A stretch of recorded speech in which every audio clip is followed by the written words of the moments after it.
बिहार में शराबबंदी के बावजूद भी अवैध शराब का कारोबार नहीं रुक रहा है और ना ही जहरीली शराब से मरने वाले लोगों की तादाद ही कम पड़ रही है। एक तरफ बीजेपी अब सरकार पर सवाल उठा रही है तो सरकार शराबबंदी वाले मामले पर बीजेपी को ही कटघरे में खड़ा कर रही है। सरकार अपनी विफलता पर क्या कुछ कह रही है?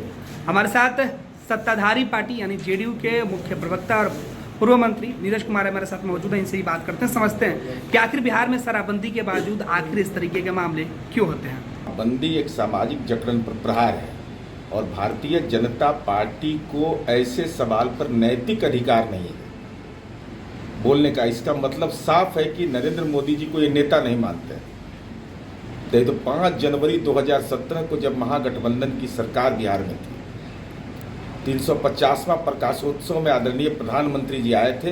राजनीतिक मतभेद था हमसे। उन्होंने कहा और रिकॉर्ड कहा है कि माननीय नीतीश कुमार जी ने शराबबंदी फैसला करके एक साहसिक फैसला लिया है। इसमें सभी दल और संगठनों को सहयोग करना चाहिए।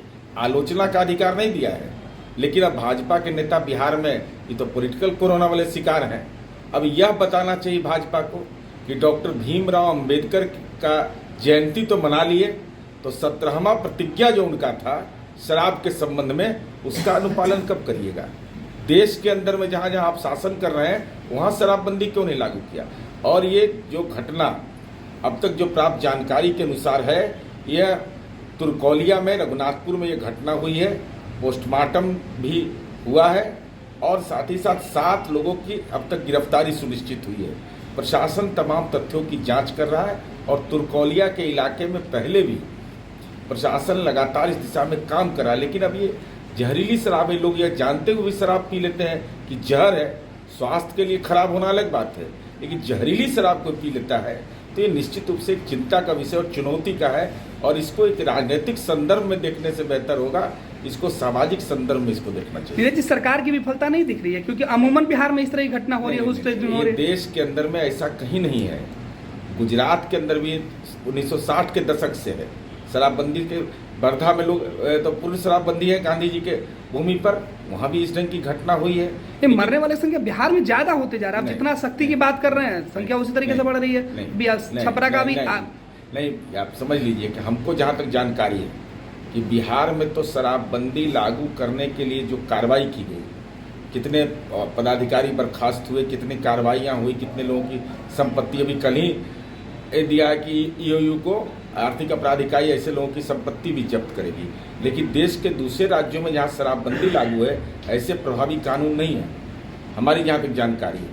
न रिकॉर्ड रहने देता है लोग, लेकिन हमारे यहाँ तो सब ट्रांसपेरेंट है, कोई ये बात नहीं। लेकिन सरकार के लिए एक चुनौती है और इसको एक सामाजिक चुनौती के रूप में भी मानना चाहिए। और भारतीय जनता पार्टी को यह स्पष्ट करना चाहिए कि आदरणीय नरेंद्र मोदी ने जो बोला है 5 जनवरी 2017 को, उससे आप सहमत है या असहमत? नीरज जी, विपक्ष पे आरोप सही है कि बीजेपी जो कह रही है गलत कर रही है या फिर सवाल खड़ा कर रही है, लेकिन घटनाएं जिस तरीके से घट रही है, ठीक है बिहार में शराबबंदी है, मुख्यमंत्री प्रयास कर रहे हैं, लोगों के बीच जागरूकता की बात कर रहे हैं, समाधान यात्रा भी इसीलिए हुआ था, लेकिन इसके बावजूद भी शराब पीने वाले लोग कम नहीं हो रहे हैं और अवैध शराब का कारोबार नहीं ठहर रहा। NFHS की रिपोर्ट के हिसाब से शराब पीने वाले की संख्या घटी है। लगभग हमको स्मरण जहाँ तक है याद नहीं आ रहा है, लगभग 1.5 करोड़ लोगों ने शराब पीना छोड़ा है। भारत सरकार की रिपोर्ट है, हमारी रिपोर्ट नहीं है। लेकिन उसके बावजूद ये शराब नहीं तो जहरीली शराब पी रहे हैं लोग और जहरीली शराब से मौत हो गई। अभी इसके में यहाँ मुजफ्फरपुर भी रेफर किया गया है लोगों को। इसलिए इसको प्रशासनिक दायित्व के साथ इसके राजनीतिक संदर्भ में जो लोग भी करते हैं, तो हम तो कहते हैं कि भाई पार्टी को भी लगाइए इस काम में ना, दल क्यों नहीं लगता है इस चीज़ में? हर एक राजनीतिक दल का एक कर्तव्य है। ह्यूमन चेन में अगर भाग लिया है तो इसकी सफलता की भी कहानी कही है आप। छपरा वाले में जिन लोगों की मौत हुई उनके मुआवजे की बात की जा रही थी, वो तो विहित प्रक्रिया उसके तहत होगा। धन्यवाद। ये लो मुंह मीठा करो, आज मैंने अपना जॉब छोड़ दिया, अब हम पूर्णिया वापस जाएंगे। जॉब छोड़ दिया है? मतलब ये घर कैसे चलेगा? हम करेंगे क्या? और माँ बाबूजी क्या बोलेंगे? इसलिए मैं एक और मिठाई का डब्बा लाया। अपने बिजनेस के लिए लोन अप्रूव हो गया। अरे लोन अप्रूव हो गया वो तो ठीक है, लेकिन पूर्णिया में हम रहेंगे कहाँ? अपना घर भी तो नहीं है वहाँ। इसलिए तो एक और मिठाई का डब्बा अलग से लाया हूँ। हमने पूर्णिया में घर ले लिया है, पूर्णिया के ई होम्स पैनोरमा में। पूर्णिया में पैनोरमा ग्रुप लेकर आए हैं ई होम्स पैनोरमा।